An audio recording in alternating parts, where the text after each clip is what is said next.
ఈ కాషాయ వస్త్రాలు తీసుకుని చమత్కారపు మాటలు మాట్లాడుతూ యేసు ప్రభుని ఎటకారం చేస్తున్నారే, నీకు బహు పరాక్. ఆ రోజు మీకు బహు భయంకరమైన దినం.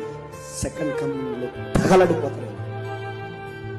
టీవీలో న్యూస్లో కూర్చొని రోడ్ల మీద తిరిగి మొబైల్స్ లో వీడియో చూసుకుని ఎటకారం చేసినట్టు కాదు. భూపతుల అధిపతి, రాజులకు రాజు, ప్రభులకు ప్రభు, నమ్మకమైన సాక్షి, తన వేవేల పరిశుద్ధ పరివారంతో మేఘారుడే వస్తున్న రోజు మీకు టెర్రర్, వణికిపోతావు. ఆ రోజు నీకెవడు యేసు ప్రభు ఆ రోజు దేవుడని చెప్పాల్సిన అవసరం లేదు. నీ నేత్రాలకి స్పష్టంగా అర్థమైపోద్ది, అరే ఈయన దేవుడు రా, మనం తక్కువ అనుకున్నాం, నజరేతులో పుట్టినోడు అనుకున్నాం, చనిపోతే ఏమీ చేయలేడు అనుకున్నాం. కానీ మేఘాలేంటి, నక్షత్రాలు ఏంటి, ఈ లైమ్ అయిపోవడం ఏంటి, ఆయన రావడం ఏంటని ఎవ్వడికి చెప్పకుండానే ఆయన ఎవరో తెలుసా, నాజరేయుడైన యేసుని ప్రతి కన్ను గుర్తుపడుతుంది, ప్రతి నోరు మాట్లాడుతుంది, ప్రతి వ్యక్తి నోరు మాట్లాడతారు. ఆ రోజు యేసు ప్రభు ముందు సాష్టాంగ పడిపోతారు. ప్రకటన గ్రంథంలో నీకు నాకు ఏం రాస్తారు తెలుసా, నీ వరుడు సమీపమనే ఉన్నాడు, త్వరలోనే వస్తాడు.